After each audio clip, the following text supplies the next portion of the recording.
All right. Awesome. Awesome. Hello, and welcome to the Product Insiders LinkedIn Live series, in which we interview product leaders and learn how they leverage customer insights to navigate tough product decisions. I'm your host, Zach Lyons, managing partner of Agile Innovation Advisors. And if you're joining us live today, can you please enter where you are from in the chat so we know who is with us? And today, our special guest is Supreeth Rajan, Director of Product Management at Experian.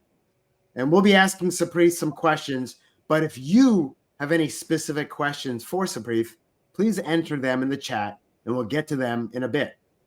So with that, let's begin. Supreeth, thank you so much for joining us today. What I'd like to ask you first is just thinking about a tough product decision that you've had to navigate at some point in your career. Can you please tell us a little bit about your role at the time and the situation? Yeah. Thanks, Zach. Glad to be here. It's always good to share experiences.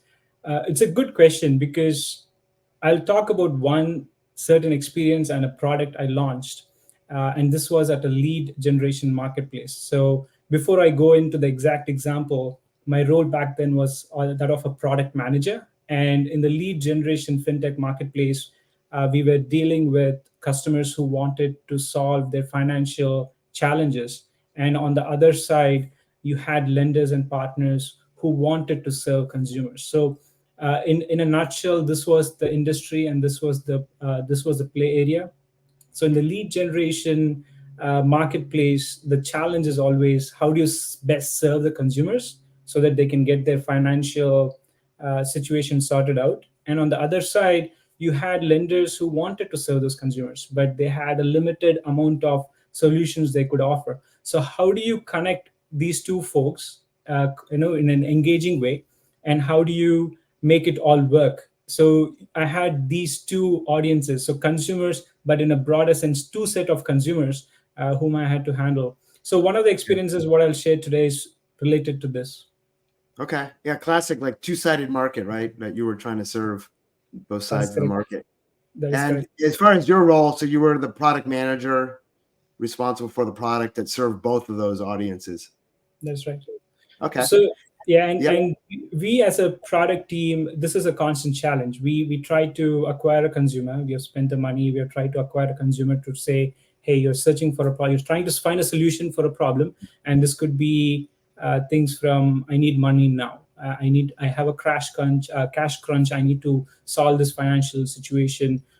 What can I do? And on the other side, you have the lenders who are trying to get the right consumers into their business, and they have their own financial models, their risk assessments, and who's the right consumer. So in many cases, what we saw, and this was the first thing about the product, and before I go into the actual product, I want to maybe talk about a little bit of data insights along the way, I think, which might be interesting for your audience.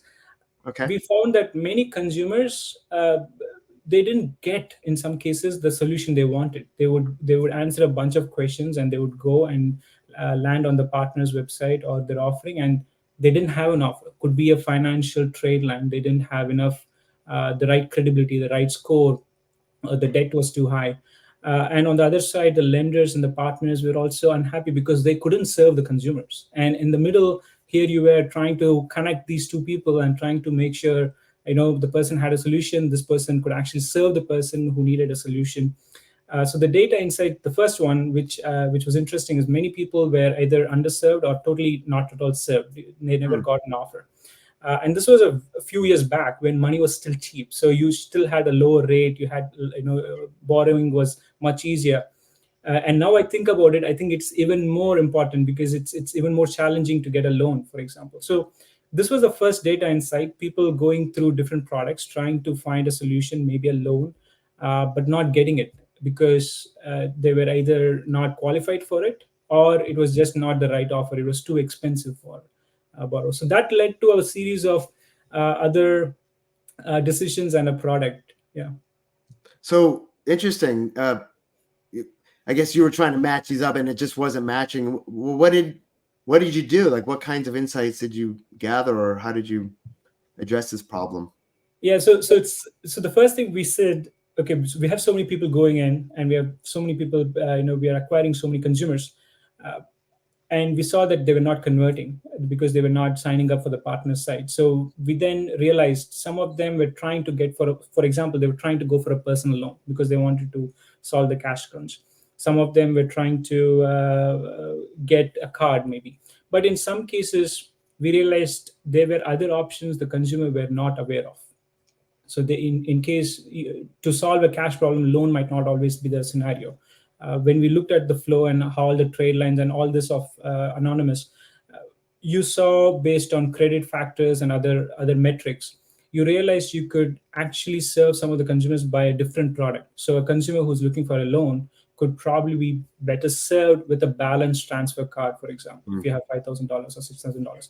A consumer sure. does not know that, and in some cases consumers are very hesitant even to take a loan. There are certain segment of consumers who do not know how a personal loan works, so they might just go and apply for another card, and you don't want to take too many cards in a very short period of time too. So we flipped the question. So instead of having them realize at the very end, how about we as a team, as a product team in this previous workplace, flip the question, make it more anonymous, make it a non-logged in experience where consumers are given some options, not just loans or just cards, but consumers enter the data, meaning how much debt do you have? What's your score? Mm, Just based on bands, so 680 to 720. And based on data which is provided by the partners, which is publicly available, which you can go to any website and you would see a wall of all offers you have. So using the same, leveraging the same data, we were able to not show just one or two, but around 3 to 4 options. So in this case, we flipped the question. We said, hey, you have $10,000 of debt, and maybe a loan is a good option for you.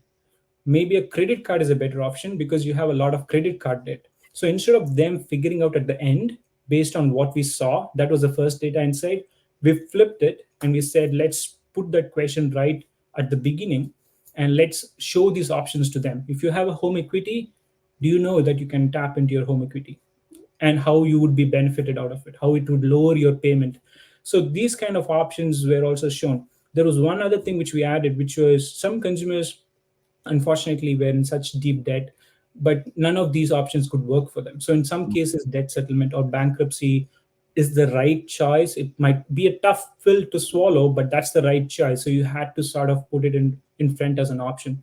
So based on that first data insight, we went on to build this experience, and more data insights from this experience too, because you're building a product is, the moment you launch it, you get more data insights. And I'll dive deeper into these data insights into Okay. this tool. Yeah, yeah, Yeah, before you go on to that, I'm super curious because I can see that there's this natural tension between the customer wanting to know, like, what do I qualify for? What are the rates and fees? But I don't want to give a bunch of information about me because I don't know who you are. I don't know if I trust you, right? And there's this tension. So I'm just kind of curious how you navigated that as an organization. You said you basically you guys flipped it around and allowed the customer to provide information that was anonymous, but I'm sure your organization was like probably fighting that, right? Like, no, we want to know who these people are, right? Because yeah, we yeah. want to be able to follow up and market to them and do all the things we want to do. That Yeah, is how did you navigate that? no, that's a good point. So one of the frustration from the consumer point is also you answer a bunch of questions and you land on a page where you don't get an offer. So then they have spent maybe 10 minutes of their time answering a bunch of questions, even though we know this basic trade line factors and all that good stuff. So having a non-logged in experience, which was inviting to the consumer, we built out the experience, which was very simple. Hey, put in your debt, let us know which state you are in, what's your score band. It was a non-logged in, but when you had an option, and once you had, hey, potential 3 options for you or potential a couple of options, it made it more engaging for the consumer, because still at this point you're not really probing them for data. You're just trying to really, in a true sense, trying to help the consumer, and that was the true intent anyway. So once you go down a path, at that point we do have to ask you a bunch of questions, because now we're trying to firm up and really make sure that you do have a correct offer. So in that case it does become inevitable to ask those questions, but at least you have removed the friction point of, do you have an option or not? I don't want you to be disappointed at the end. let me be very frank, and let's make it very transparent at the beginning. And I think that really worked out because you had more people coming in, and which brings up a good point, the revenue metrics. That was one of the key metrics we were targeting, and I will dive into it at the very end on how that all panned out and how this non-logged in experience actually made it better in terms of a revenue metric as well. Gotcha. Okay. So you did this non-logged in experience, which removed friction. It allowed customers to enter more information about themselves, but then at some point they could log in and actually save that information as far as getting information, which is what they want to do, right? They don't want to provide information. They want to know what loans I qualify for, what are the rates and fees that matter to Yes. me, right? Yes. That's what they're trying to do, right? The information is not what they care about. And you said you sort of learned. Did you go out and interview customers, or how did you learn from the customer? I'm kind of curious what you did. Was there Yeah. any? Yeah, it's a little fun story because two things happened. One, we were trying to get this tool out to the market. Right? We wanted to launch it as soon as possible. So when we built out the tool, just so that the viewers get an idea, you come in, you answer, just enter your debt, you hit hey submit, and then we give a bunch of results saying hey, you have a loan, you have a credit card offer, you have a HELOC, you can pick one of those options.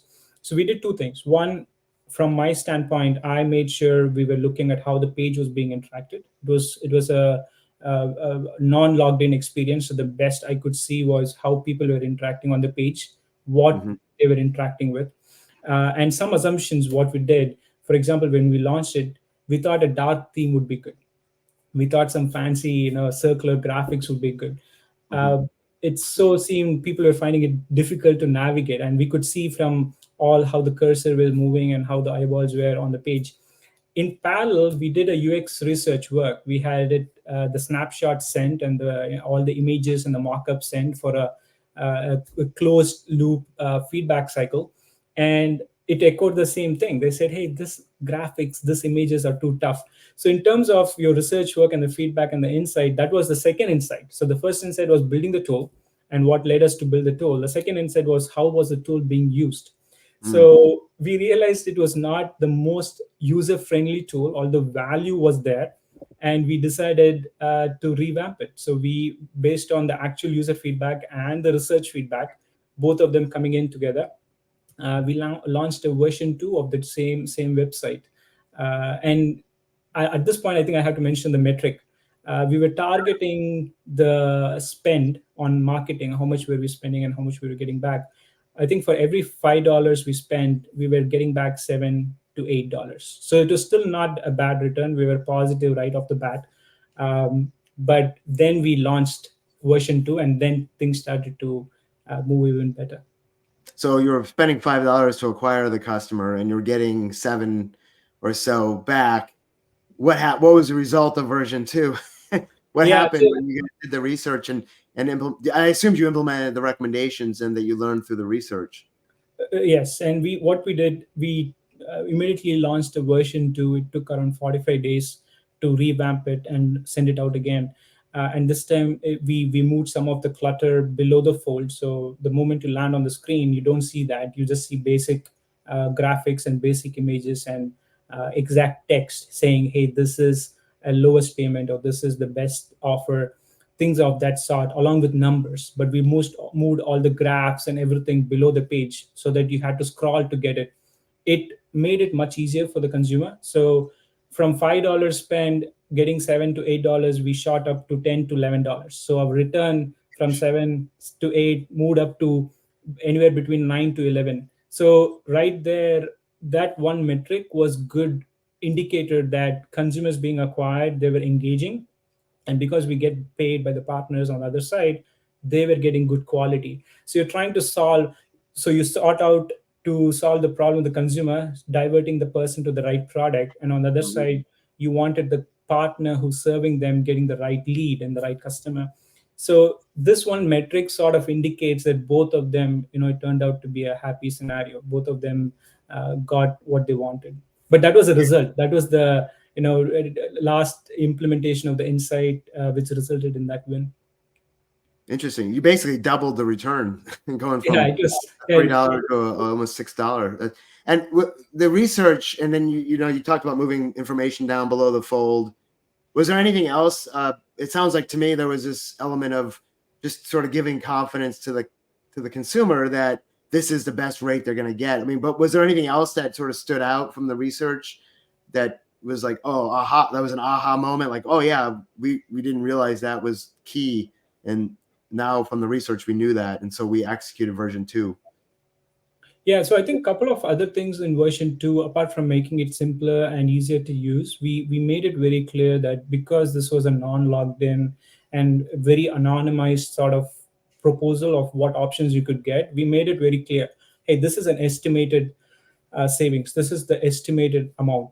I think it also helped in confidence building because we do not know if you land on a website without knowing anything about you, just based on what you enter, Mm-hmm. how I cannot be very confident that this is exactly the rate you're going to get. So it was very important for us to highlight uh, that there were some bunch of assumptions, and in fact one of the things with version 1 was we had a bunch of assumptions which was accessible to the consumer, but because of the theming and the way it was laid out, it was not being used. So once we launched the version 2, people started tweaking around with the assumptions as well, because we do not know about your home equity. We assume you might have a home equity. So if you have a home equity, how much equity do you have? You have to sort of bake it in and tell us, so that we could do a simple math and say, hey, this is what you're going to get. That actually also helped in sending some folks into that line of credit, home equity line of credit, and tap into and explore that option, which was previously not there. Um, so yeah, all these insights sort of helped to make it more accessible and more better for the version 2. So it was sort of a collective set of insights that led to this. But one thing you said that was super interesting was you had these assumptions, but you allowed them, the consumer, then to interact with these assumptions and tweak them to adjust to see if the rates that you were showing were really applicable or more applicable to their situation. Okay. That's an interesting, yeah, because a Yep. lot of times when you look at rates, right, it'll just show you something that has some assumptions that are baked in, and as a consumer, you can't adjust those, right? It just sort of is what they have. So that's an interesting feature of that offer. And so, I'm going to ask you this because I love this question, which is, in hindsight, right? Hindsight's always 2020. Uh, what would you do differently if you were doing this project again? Like, how would you approach it? What would you What would you do now? uh, I mean, the tool has a lot of potential. So in terms of when we launched it, I mean, once we saw the win, we knew it had a lot of great potential. I think one of the things what I would and have been doing since then is, how long does it take to build, and do you have time to bake in research before you write a line of code? And I think that's very important. If, for example, in this case, if I had done the research work before launching version 1, I wouldn't have spent 45 days to incorporate the feedback and then launch a version 2. I would have probably realized the win of version 2 when I launched version 1 right then. So that was one possibility. So in hindsight, maybe baking in, because it was a big enough project, a good amount, a couple of months or 3 months spent in developing the whole website and the tool and all the math behind it, because we had to do Excel math and feed it um, to the dev. That is one learning where, if you can bake in the time to do the research before the project, before it starts, I think it would be good, because you can accordingly pivot, make changes even before a line of code is written. So you're sort of on a better success rate right from the get-go. So I think that's one key learning. Interesting. I mean, but most organizations, the culture obviously is, let's go, let's move fast, right? Let's learn, let's fail fast, right? As they say. So this sort of counter, what you're saying is counter, is go slow initially to do some research, get the insights, and then move forward versus just sort of moving. Is there a recommendation you have for other product managers on when you would do, when would you move quick and just build a solution versus when would you take a little longer to get the customer insights before you move ahead? Yeah, it's always a tricky thing, because you're trying to get things out the market, get it out to the market quick and see if it Yeah. works or not. My At least and it varies from person to person, and also depends on your company culture and risk tolerance, what you have. If it's a week or less, at least for me, in my case, I say, if it takes a week or two to build and I can reverse the decision, maybe turn it off or quickly pivot in a couple of days after going live, I would say just go ahead, right? You're spending a week or two, the upside is quite high. And if you want to turn it off, you can turn it off in a day or two. Totally Mhm. works. You don't have to do a research work because research also takes time. But if you're going to build something which you know is going to take 3 4 months to build, and then you have a huge spend associated with it, you're going to put some marketing money and etc. I think it makes sense to trigger the research work and bake in some time to do the research work. At least have a bit of overlap, even if you have a crunch, time crunch. See Yeah. to that you can actually get the research back in time, so that mid development, at least as a worst case scenario, you're able to make some tweaks and accordingly proceed. So I think that would be my, always something I keep in mind. How long does it take to build? What's the upside? How long can I, how is it easy to reverse the decision? Is it easy to reverse a course and stop the bleeding if needed? I think that would be a good mental quick check to ask, and accordingly slot in the research, UX research work. Oh, really interesting. Love it. And let me ask anyone listening if they do have questions for Supreeth, we can enter them into the chat and we'll be able to share them. Uh, I love what you're sharing is sort of that rule of thumb, right, around what is the balance here of doing research, spending time and money versus the development, spending time and money. And so something that's quick and dirty, you can kind of get it out there and reverse it as well, like not just the time to build it, but to actually reverse your decisions. Yeah, so it's interesting versus a longer time horizon, or maybe even parallel tracking them, as you said. Maybe you do the research while you start, so that you get the insight and it can inform decisions before you're done. I mean, if you're doing an agile development, right, you're sort of always kind of That's true. right. So you're always so at any point in that process, the research can be handy.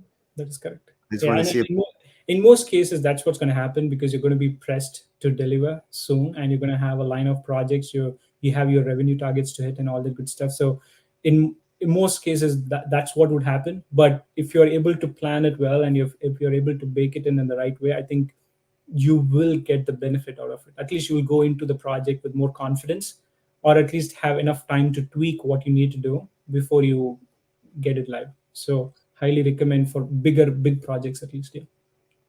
got it. Excellent. I'm not seeing any questions come in, but we can always actually, if people have questions later, we can continue the conversation. The nice thing about LinkedIn, we can enter information in the chat and we can continue answering questions. And I encourage people who may be listening to this not live, but later on as a recording to do that. I'd be happy, and I know Supreeth would be happy as well to answer questions. So with that, I want to thank you, Supreeth. Really interesting story. Really, I enjoyed it. Love hearing the tension and how you navigated that. So that's it for today. Our session. I hope all of you who are listening learned at least one new thing from the conversation. And as I said, if you do have questions that come up in the future, please enter them in the comments in the chat, and we can continue the conversation. Also, please stay tuned for our next Product Insiders event right here on LinkedIn. We will be having one more this month before a lot of people head out for the break. And until that time, I'm your host, Zach Lyons with Agile Innovation Advisors. So take care. Thank you, Zach. Thank you.